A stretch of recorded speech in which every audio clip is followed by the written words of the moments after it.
Hello, everyone. Dr. Victoria Scarbo here, speaking to you from the Seeds of Transformation Healing Center in Wareham, Massachusetts. So we're at part 3 of A Tale of Two Justins, The Future is Bright. And in this episode, we're going to talk about the third person of the Tennessee Three, and that's Gloria Johnson, a representative from Tennessee. She has been in politics for quite a bit longer than the Justins, of course. She was born in 1962, so she is at this point 60 years old, will be 61 on her next birthday. So she has more life experience and more political experience. And she has the experience of a woman. And I feel as though on some level she's the maybe mother influence here in this relationship. But we'll take a look at her astrology, we'll look at her numbers, we'll look at her tree of life, and we'll see how her energy lines up with the energy of the Justins. Again, I do not have an accurate birth time on Gloria. I actually not even sure if she has a middle name. I could not find one on the internet. So we're just going to go with what we know about her to sort of look at this chart and these charts and see what we can glean from them. So let's get started. Okay, so let's take a look at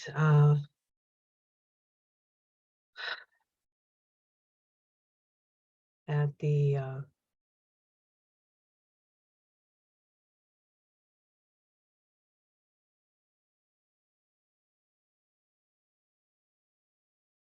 alrighty.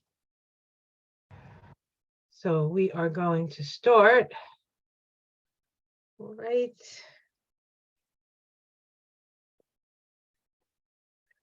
Oh boy.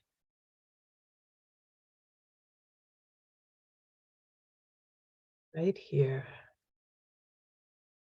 Okay, so we're looking at Gloria. Now, just like I got the information from Wikipedia on the two Justins, I've got this from Gloria's Wikipedia page. Gloria Johnson, born May 25th, 1962, is an American politician and Democratic member of the Tennessee House of Representatives, currently representing District 90 and formerly District 13. She is a graduate of the University of Tennessee, Knoxville. In April 2023, she and 2 other state representatives faced expulsion votes from the Tennessee General Assembly after taking to the floor of the State House unrecognized to protest gun violence. Johnson was the only one of the dubbed Tennessee Three not to be expelled. In 2012, Johnson was elected to represent District 13 in the Tennessee House of Representatives. She lost re-election to Eddie Smith in 2014, so she was there for 2 years. Following a failed attempt in 2016, Johnson defeated Smith in 2018. So this is one persistent woman. She was re-elected in 2020. Following redistricting, Johnson's residence became located in District 15, which already had a Democratic incumbent. Because of this, Johnson was moved to District 90 and won the seat in 2022. In January 2021, Johnson was assigned a small windowless conference room for her use as her office in the Cordell Hull State Office Building. Johnson disagreed with the room she was given, and allegedly her assignment to it was retribution from State House Speaker Cameron Sexton after she was the only representative to abstain from voting for Sexton in the speakership election. Johnson instead moved her desk to the hallway outside and gave the room to her assistant, who was originally given a non-connecting closet for her office. So this is somebody who is used to the shenanigans of these misogynistic folk, masculine folk, in Tennessee. She, as a retired teacher, she was a special needs teacher, and the like. So this is somebody, oh, and she was also a teacher in a school that had a shooting. So she understands what these kids, right? These kids who want to be safe and are asking their people, please keep us safe and control these guns. So she, is a proponent for gun control for sure. And of course, she's a Democrat. So, and here's her chart. This is her astrological chart. Again, we are using a chart with an Aries rising. We're doing a noon chart, so we're not sure of the position of her moon in this chart. She does have a 20-degree, 21-degree Aquarius moon. It's possible. It's more likely that she has an Aquarius moon than she does a Pisces moon. So we can keep it with the Aquarius moon. She has a South Node in Aquarius, North Node in Leo. So she's moving in the direction of self-expression with Leo and leadership, Leo. She does have that Saturn conjunct the South Node. So there's a real understanding. Saturn is one of the ruling planets of Aquarius. So it's powerful in Aquarius, but connected to that South Node, this is somebody who had some work to do before she could sort of move forward into this, into what she was here to learn in this lifetime. She has her Mars in Aries. That's somebody who is willing to take chances. She has Jupiter and Chiron conjunct in Pisces. She has compassion for those who really have no representation, compassion for the wounded, as it were. And of course, she has Pluto opposite these two planets. So the polarity point of Pluto is at around 731 of Pisces. So she has Chiron and Jupiter and the polarity point of Pluto in Pisces, moving in the direction of compassion and unconditional love, not only for others, but for herself as well. She does have a sun and Mercury in Gemini. Her Mercury is stationary. When you have a stationary planet in your chart, it's very powerful. Mercury in Gemini, as it stands, is a pretty powerful connection because Mercury is a ruling planet of Gemini, and she has her Venus in Cancer. This Venus is actually conjunct the Venus of the United States. So this is somebody who loves her country. In fact, the nodal placements with the North Node in Leo and the South Node in Aquarius is the same as the United States. The United States has it at about 7 of Leo Aquarius, and so she's conjunct the nodes of the United States. So we know that when your nodes get activated, either by your country's vibrations or somebody that you're interacting with, we know that there's a sort of fated quality to this. So let's take a look at her numerology. Again, I don't know if she has a middle name, but we'll go with this. It kind of makes sense. If anybody knows, I can always do an attention to this. It's not going to necessarily change her astrology, but it could change her numerology. But we're going to go with Gloria Johnson. Her soul vibration, remember, soul vibration and your outer personality are sort of the energy that you come in on. It's what you understand. It's what you know about yourself. It's what you have to stay in good relationship with. And it is talents and abilities that you bring forth. We have a one soul. A one soul is somebody who's willing to stand up and stand out. Okay. It's a 28-1 vibration, which is an Aries vibration. Remember, she has Mars in Aries. So her soul is connected to that Mars at 28 degrees of Aries. Incidentally, that's pretty close to where Eris is now. I think Eris is at around 25, right? So we have that Eris energy. And of course, what's happening is that Pluto has been squaring her Mars for a while now. And we'll go back. I don't think it actually it exactly squares, but it does when it goes back into Capricorn. It is going to get a little close again and then move forward. This is about becoming an authority in your own life. This is about the individuation process for her. She has her outer personality as the Knight of Cups. The Knight of Cups. This is the same outer personality that Justin Pearson had, right? Justin Pearson. And if you add these two together, we get a third vibration, which is a 67-4. This is the Knight of Pentacles. We have fire and water. Again, this is indicative of a spiritual initiation in this lifetime for her. Her path of life, what she's come in to learn in this lifetime, is a 48-3. That is the 8 of Cups. It is associated with Mercury. Remember, she has a stationary Mercury. So Mercury is very important in her chart and very important connected to her numbers. And then we have her shadow, which is 60/6.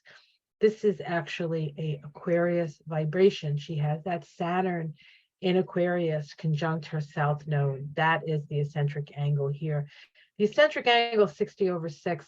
It's about taking responsibility for yourself, taking responsibility for others, right?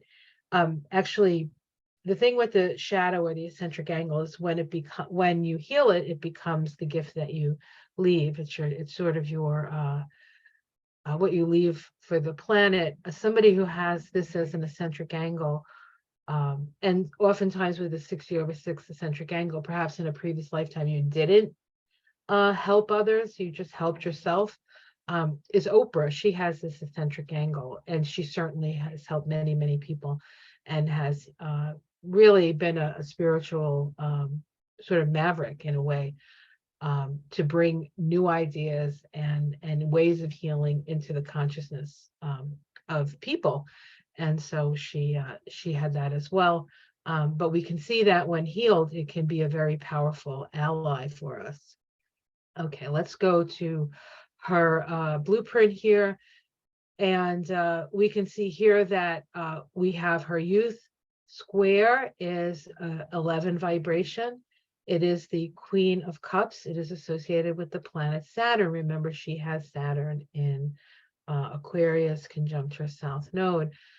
This can be tribal. This can be, staying connected to the tribe, perhaps to your own detriment, Her power square here, which is her next 27 years of life, she has moved through her youth square. She has moved through her power square, and now she's working on her wisdom square. But that power square is the Knight of Swords. The Knight of Swords is somebody who comes in and who is willing to fight the good fight. It's important. Now, this can express itself in two ways. It can be chaos. It can be an agent of chaos. There's also a criminality sometimes to this vibration. We saw this vibration in Marjorie Taylor Greene's vibrations and in her numerology. But it's also somebody who has a believes in what they're doing and acts on what they know to be right and to be true, and is willing to jump into the fray. So this is somebody who's willing to jump into the fray with her sword held high. Now she's in her wisdom square. Wisdom square is the Queen of Swords. This is somebody who has seen it all and has been able to rise above all of the storms of life. She has a little thing around her wrist. She has been able to untether herself and be able to see things. This is wisdom. The Queen of Swords is wisdom. She's justice and wisdom. So we have a lot of swords here, and that's sort of what she's working on. At this point, from 2016, which incidentally is the year that Trump became president or won the presidency, she has been on a 7 line. 7 is know thyself. We are in a 7 vibration this year, universal year vibration. So that is significant.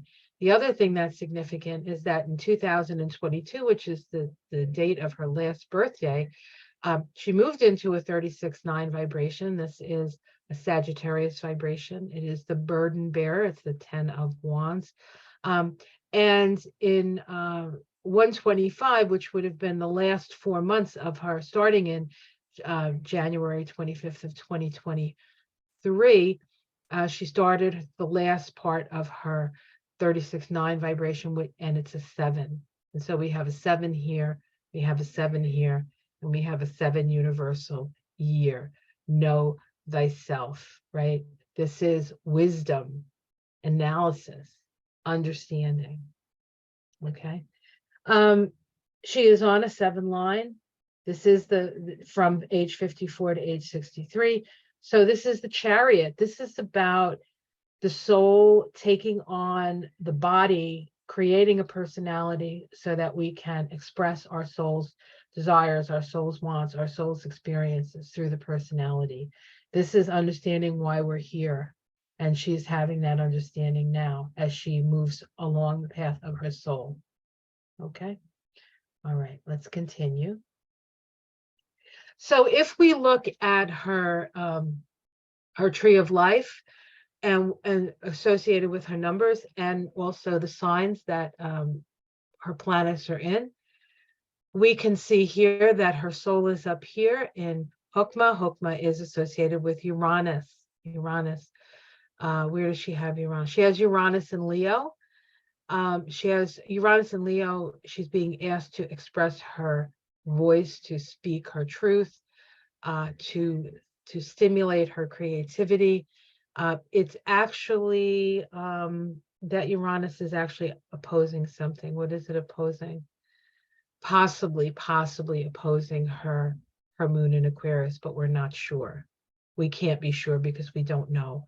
But it is in a very powerful trine to her Mars. So this is not somebody this is somebody who's willing to come up against forces greater than herself. She's willing to speak the truth, to awaken people.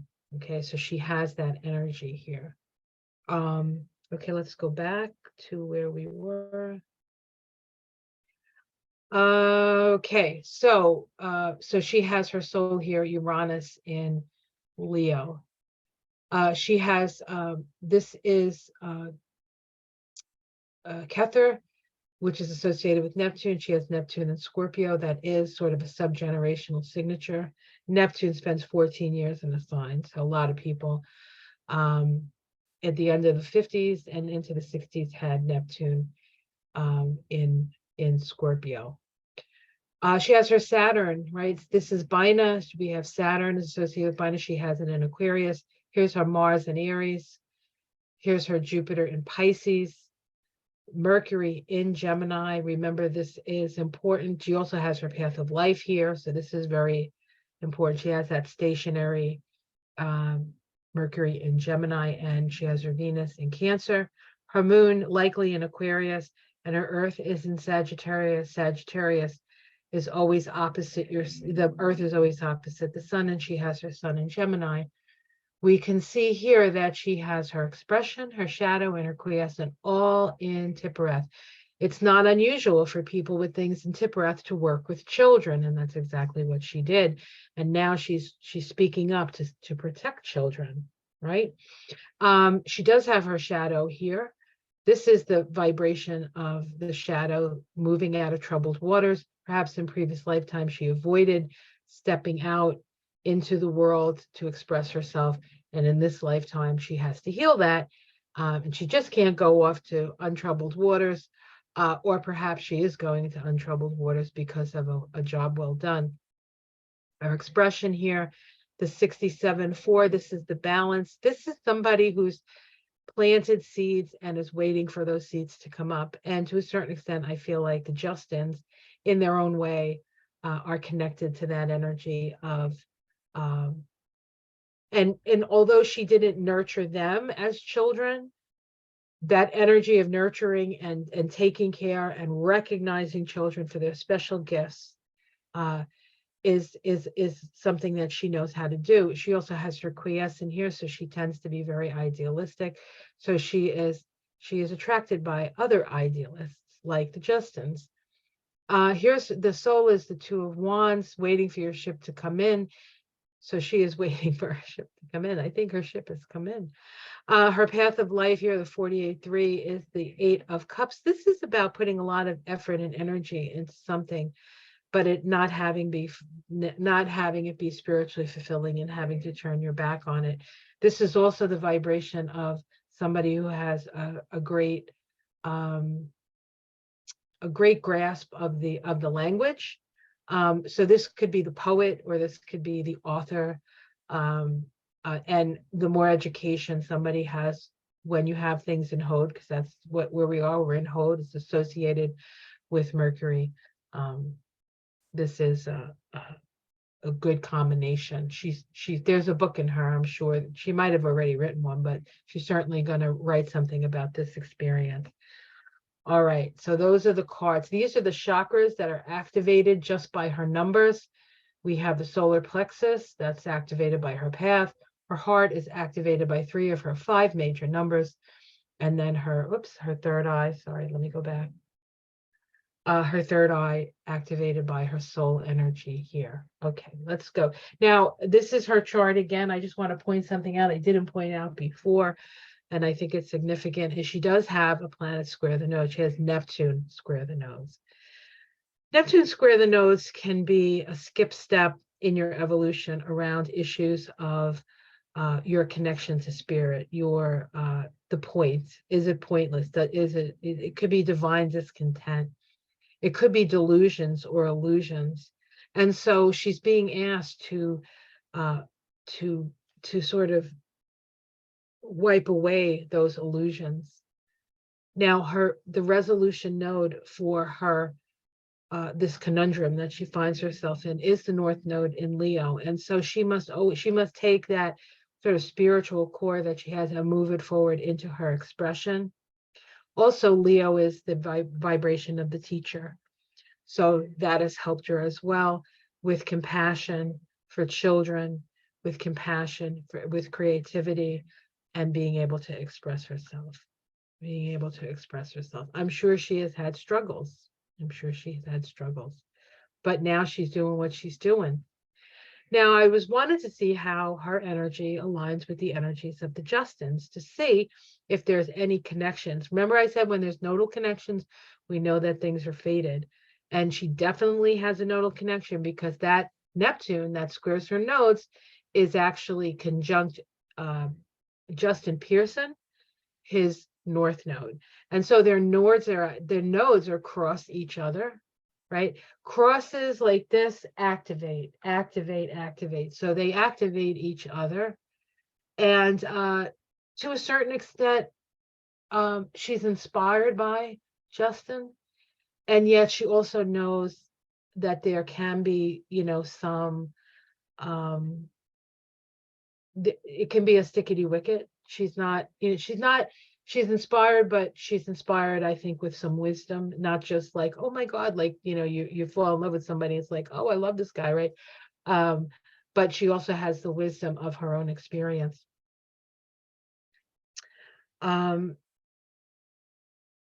His Saturn is conjunct her Chiron and her Jupiter. This is the healing that happens. And so this is making he becomes maybe a physical conduit for some of the healing that she's here to bring onto the planet. That could be that. And let's see, is there anything else that strikes my fancy here? She does have her Black Moon Lilith conjunct his Chiron. Black Moon Lilith is where we're willing to go to extremes, and she's willing to work to heal the wound here. Work to heal the wound. All right. The next one is Justin Jones, who, when you watch him, he seems attracted to her motherly qualities, I would say. The energy is one of him feeling like he has a woman that he can, that will back him up. And in case of fact, her Mars sits right on his South Node. They could have been soldiers in previous lifetime together. Sometimes you'll see that with this, but she does have his back. Now he has his South Node in Aries. One of his issues is impulsivity. He got himself in quite a bit of trouble by throwing things, hot chocolate, and hitting somebody with a megaphone, if in fact he did. But it's not a deadly weapon. It's a megaphone. So he can be impulsive with the South Node in Aries, and she may actually stimulate that in him, but hopefully it's in a more structured way. She does have her, again, Black Moon Lilith sitting on his Mercury Chiron. He has a Mercury Chiron conjunction. This is about talking about the wounds. And she has her Pluto sitting on his Sun and Venus. So this can be very much love, like a deep love for each other. And we have Uranus here sitting on perhaps his moon. We're not sure of his moon, but her Uranus trines his South Node. So she, in a way, gives him some courage to step out and to do what he needs to do. But they have also known each other in previous lifetimes. So there's definitely connections here. So one of the things that you can do with the composite numbers is you can do it for 2 people, but you can do it for 3 people as well. So I wanted to see how the Tennessee 3, how their numbers lined up. So we have the soul of Justin Pearson, 26-8. That is the Knight of Wands, the Page of Wands. We have Justin Jones, the 43-7. That's the 3 of Cups. And Gloria Johnson's 28 Wands, the 2 of Wands. And when we add that all together, we get a 16-7. 16-7. And I actually have a book here that does the triple, well, actually, it's not a triple number, but the way that I do it is generally up to 78, because there's 78 tarot cards. And then once you get to 78, you reduce it down to the 16, which is the 16-7. But let me read this. This is their soul vibration. Leadership, universal laws of brotherhood. This vibration has achieved perfection, and there is a great deal of skilled leadership. Be aware of flexibility and the changing patterns and the cycles of life. Link up your consciousness with the universal consciousness, so the wedding of the body to the spirit is completely fulfilled. Then you will understand not my will, but thine will. You are eager for perfection and want to bring universal understanding to all of humanity. You have perfected the power and need to use it for the universal good of all mankind. So this is their composite soul. What is at the core of their relationship? The soul of their relationship is the tower. It is the illumination. It is breaking down facades. The energy here breaks down facades. You can't hide from these people. They will see you for who you are. And all the facades come falling down. So it's not them falling from the tower, but it's those people who try to hide behind the walls that come down. They're quiescent. This is their talents and abilities as a group of people. We have the 12-3 vibration, which is the hanged man, the 111, 111, 3 individuals creating the 3. So let me read that vibration from this book. I'm reading from Jean's book, Spiritual Light Vibrations, Numerology, Spiritual Light Vibrations. All right, 111. I'm in the wrong spot.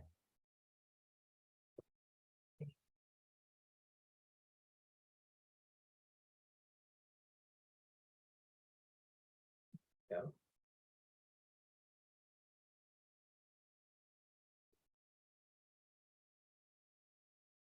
You are a spiritual light messenger and will bring a message for a new beginning with enlightenment. Go to your higher guidance and listen to your inner voice for directions. Accept your ability for leadership and bring service and love to all humanity. This is a high intensity energy with a driving force to create something new. Something new. And then we have their expression and their path, which happens to be the same vibration. And here we have the 20/2 vibration, which is the judgment card that is associated with Pluto. Okay. And I will read that. That's 130. Okay, 137. Here we go. So this is the energy of the path that they walk together as a group. This is the group path, so to speak, and also how they impress upon. So their path, what they're doing, the path they're walking is actually how they find balance within the dynamic of their relationship. And they need to be true to that dynamic. Regeneration through the highest God energy will bring transformation of the old and a rebuilding of the new that will create a new beginning. Use great wisdom for uplifting all mankind. Go to your higher guidance and one God energy to bring the insights needed for balance and peace. Okay, so if we look over here, these are actually the signs that their composite chart are in. Now, you can do a composite with more than 2 people. You can do a multiple composite. I don't actually have the ability to do that on my solar fire, but I went to Astrodienst and got a chart. And so we can see their Neptune is in Sagittarius. So Neptune is your connection to spirit. Sagittarius is truth.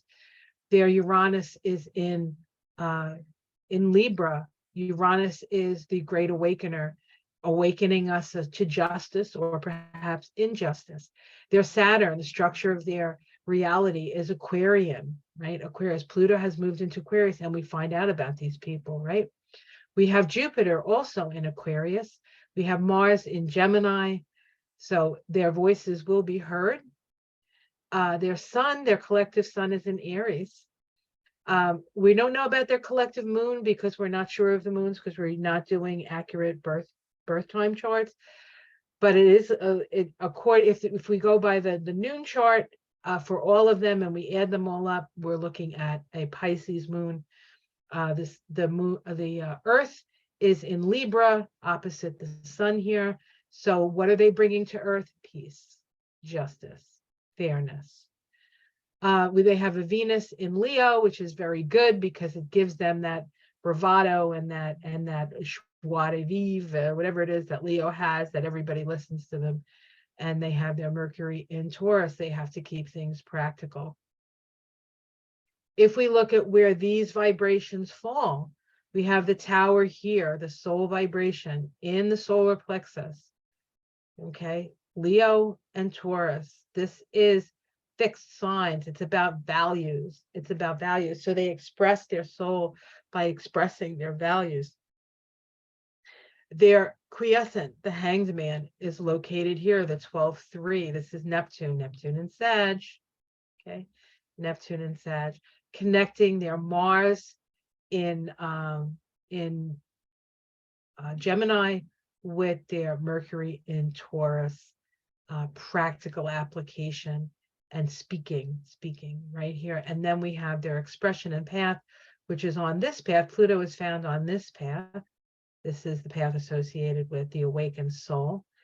And they have their Pluto, their composite Pluto in Libra, which is about justice. So they're exposing the injustices. All right, so here's some fun stuff. Here's the chart. Their composite sun is at 19 degrees of Aries, the magic carpet of Oriental imagery, the use of the creative imagination, has the possibility of developing a new technique of perception, a strife transcending an unattached outlook upon everyday reality.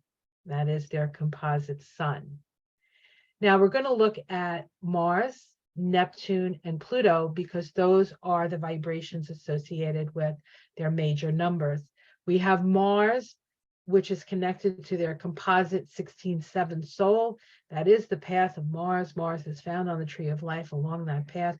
You have it at 10 degrees of Gemini, an airplane performing a nosedive, a superior ability to challenge nature and play with danger. Keyword, mind versus matter. This is about committing, just saying, I'm going to do this and going for it. And sometimes you crash and sometimes you don't. Sometimes you're able to pull yourself up from the nosedive. So there's this energy of being willing to face things that other people aren't willing to face.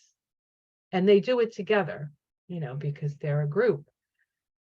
The composite Neptune, right? This is the quiescent. Remember, their quiescent was 12-3. That's a Neptune. That's connected to Neptune. The Hanged Man, that path, is associated with Neptune. It's at 6 Sagittarius, a game of cricket. Well, what does that mean? The development of skill in group situations, testing collective goals, group solidarity. So they need to be solid in their solidarity here. There doesn't seem to me any reason why they wouldn't be, as far as I can tell, but we'll have to see, right? This is their power. Their power is solidarity. Their Pluto, composite expression and path, remember, is at 5 degrees of Libra. A man revealing to his students the foundation of an inner knowledge upon which a new world could be built. There's a lot of energy of newness, new world, new. Okay? The necessity for the youthful spirits to learn from a teacher who, through his long or her long experience, has been able to reach solid and illuminating truths. Seed ideas, keyword transmission. So there is a energy of wisdom and youth and the wisdom and the feminine and youth and the and the idealism. This is a beautiful combination of energies that bring forth what we saw. And you might say, well, that was one incident and it happened, but it was significant. It was significant because of the incident. It was significant because of who they're facing. It's significant because of the time that it happened, the same week that we had the anniversary of MLK's assassination in Memphis, in Tennessee. There's a lot of connection here. And we also have 2 eclipses, one that happened in 2017 and one that's going to happen in 2024, that comes to a cross right around that area, not exactly Memphis, but that general vicinity of Tennessee, Kentucky, Illinois, I think Indiana, and maybe Missouri is there too. I should know, but I'm from the East Coast, so we're snots. Anyway, we're not really. All right, so one of the other things you can look at in these composite charts are the North and South Node, because they will indicate perhaps past lives. So we look at the South Node connection here at 12 degrees of Pisces. I love this. When I do this work, I'm always amazed. Like, I don't know what I'm going to find, but when I find it, I'm like, oh my God, I can't believe I found this. So we have in the sanctuary of an occult brotherhood, newly initiated members are being examined and characters tested. So this is their past together. The ever-repeating challenge presented to the individual by the group in which he has claimed or she has claimed acceptance, the challenge to prove themselves and their ability to assume responsibility effectively. And the key word here is qualification. So this is the past life energy, right? Their past life energy, testing to be qualified, to know that these are the people that are going to come forth at this time, at this particular time, to bring the light, to bring the newness, to challenge the old state of affairs, okay? Noting that the ruler of the South Node is Neptune, connected to their composite quiescent. So this can be connected to the energy of Neptune, which was at 6 of Sag. Sag is the sign of truth. And lastly, we look to the North Node. This is the direction of their collective destiny. At 12 degrees of Virgo, it says, after a wedding, a groom snatches the veil away from his bride. The pertaining and unveiling power of the trained mind. Here it says the masculine act balances the feminine dream visualization. The key word is unveiling. There can also be an unveiling of mysteries long protected by secrecy. They are snatching the veil off the bride. They are uncovering what was undercover. The ruler of the North Node is Mercury. So their Mercury is at 5 degrees of Taurus. We just had in March 20th, in fact, 2023. This was a powerful time. This was we had the sun move into Aries at that time. It was the equinox, the balancing point, right, on this day. But we had Venus conjunct the North Node. So Venus in Taurus conjunct the North Node in Taurus, very powerful. energy of feminine, okay? They have the ruler of their north node at 5 degrees of Taurus, a widow at an open grave, the impermanence of all material and social bonds. And the key word here is discarding the past. The past, the way that the Tennessee State House had run, the past of the KKK in Tennessee, the past of the power over patriarchal dynamic, being challenged by 2 young Black men and an older white woman who has spent her life in service to children. Very powerful, very profound.